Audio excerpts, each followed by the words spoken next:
Ipaparada na ng San Miguel Bearmen ang kanilang bagong import na si Torin Jones at itong si Coach Leo Estrella nagbabalik bilang head coach ng San Miguel Bearmen. Tira Firma Jeep versus San Miguel Bearmen. Pero bago tayo magpatuloy, kung nais mong suportahan ang aking munting YouTube channel, humingi pa ako ng like, share, and subscribe. Maraming salamat.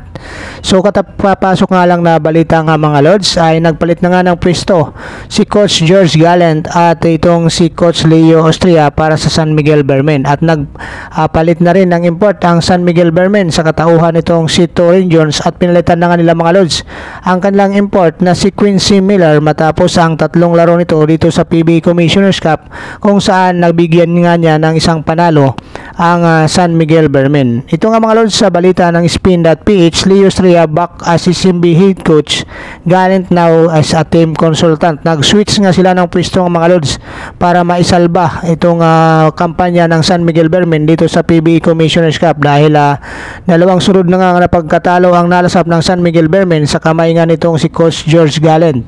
Kaya dito nga mga Lods pag-usapan natin itong Tira Firma Jeep versus nitong San Miguel Bearmen na parehas nga naghahanap ng panalo dito sa PBA Commissioner's Cup kung saan nga mga Lods itong San Miguel Bearmen ay nakatikim nga ng dalawang sunod na pagkatalo samantala wala pang panalo itong Tira Firma Jeep.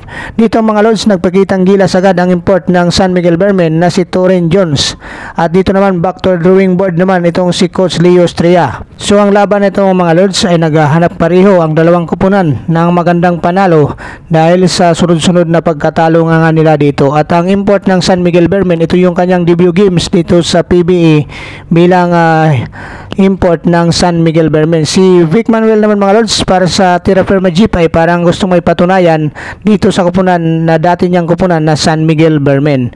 At dito nga mga Lods sa laban na to ay digitan pa ang laban mula sa third quarter at lumayo nga lang itong San Miguel Bearmen pagdating sa fourth quarter nang ikasa nila dito mga Lods ang 12-1 run para ipuste ang 85-70 na kalamangan at putulin na rin ang tuluyan ng dalawang ulats nila na laro dito sa kampanya nila sa PBA Commissioner's Cup. At dito nga mga Lods nagpakitang gilas na rin itong si CJ Perez sa kanyang depensa at opensa para dito sa San Miguel Bearmen. At dito nga ang kanilang import, makita natin mga Lods na malakas nga talaga pagdating dito sa painted area. At si Mark Nonoy naman para dito sa Tira Firma Jeep nga mga Lods nagpakita naman ng kanyang hang time moves para dito sa San Miguel Bearmen at itong si Mark Nonoy nga mga Lods ay umiscore nga ito ng 14 points para sa kupunan ng Tira Firma Jeep at ang kanilang import na si Brandon ay umiscore ng 18 points at 18 rebounds.